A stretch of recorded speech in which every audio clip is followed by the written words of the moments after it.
आप सभी को जय सिया राम। आप सभी को जय सिया राम।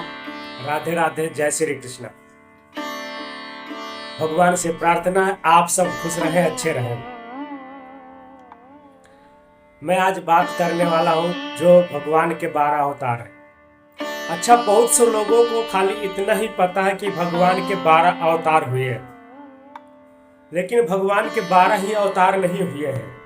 भगवान के बहुत से अवतार हुए हैं, अनिम्न अवतार हुए हैं, मतलब जिसकी कोई गिनती ही नहीं है। ये मैं इसलिए कह रहा हूँ, श्रीमद् भागवत गीता में भगवान श्री कृष्ण अर्जुन से कहते हैं कि मैं इस ब्रह्मांड में या इस संसार में कितने अवतार लिए ये आपको नहीं पता, लेकिन मैंने कितने अवतार लिए और कितने अवतारों में क्या क्या किया मुझे सब पता है, सब याद है। तो ज्यादा करके लोगों को यही पता है कि भगवान के 12 अवतार हुए हैं और जो 13वां अवतार होगा वो कल की अवतार होगा।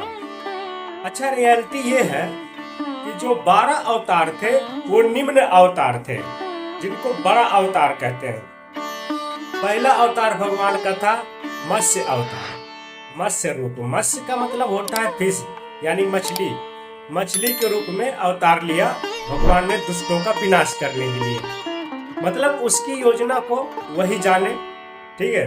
मतलब ईश्वर की योजना, ईश्वर की लीला हम और आप नहीं जान सकते, तो ईश्वर ही जानते हैं। इसके बाद और भी बहुत से अवतार हुए, जैसे राम जी का अवतार हुआ, कृष्ण जी का अवतार हुआ, और भी जो छोटे छोटे अवतार हुआ जैसे बुद्ध है, तो इनको भी भगवान का ही अवतार माना गया है।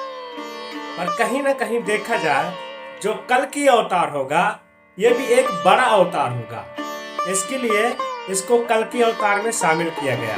अच्छा, कल की अवतार होगा ये हमारे वेदों में लिखा है, तो वेदों में जो संतों ने ये बात लिखी तो कहीं ना कहीं सही लिखी, क्योंकि जो त्रेता युग के सतयुग के संत हुआ करते थे वो पाखंडी नहीं हुआ करते थे, वो तपस्वी हुआ करते थे, उनके अंदर शक्ति हुआ करती थी, उनके अंदर ज्ञान हुआ करते थे।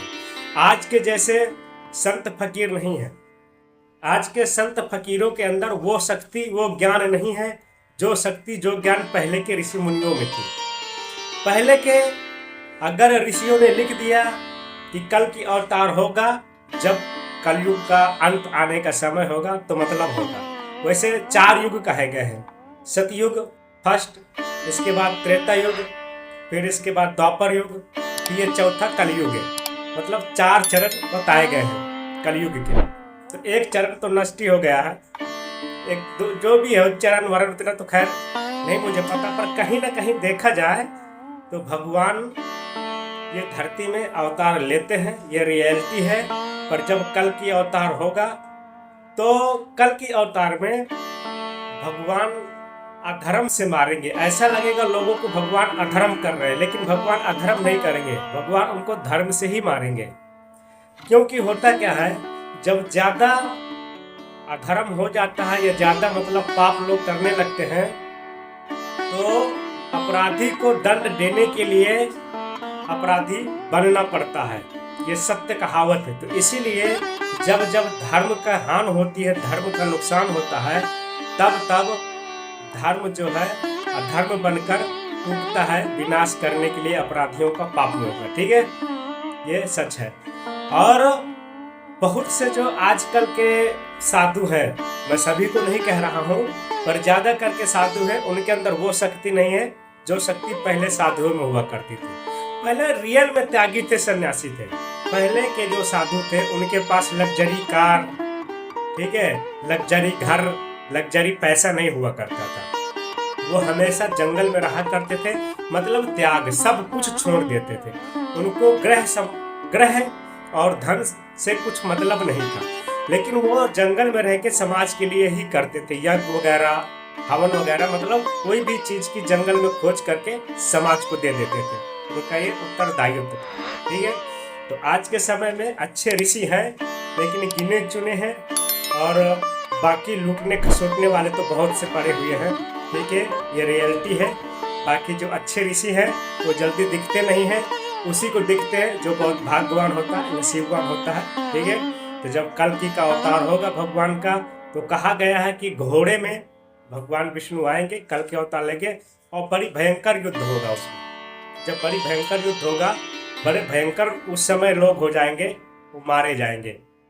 इसके बाद फिर से जब ये मतलब नष्ट हो जाएगा ये धरती, जैसे अभी सतयुग, त्रेता युग, द्वापर युग, कलयुग आया है, तब जब ये कलयुग का अंत होगा, जब धर्म की फिर से स्थापना होगी, तो कहीं ना कहीं फिर से वही सिरा चालू होगा जिसको सतयुग कहा गया है। फिर इसके बाद त्रेता युग, द्वापर युग, कलयुग, मतलब यही साइकिल चलता रहता है। अब ये साइकिल कब तक चलेगा, कितना दिन चलेगा, कैसे चलेगा, ये हम सब नहीं जानते। ये ईश्वर की योजना, ईश्वर ही जाने। ठीक है, जय सिया राम, राधे राधे, जय श्री कृष्ण।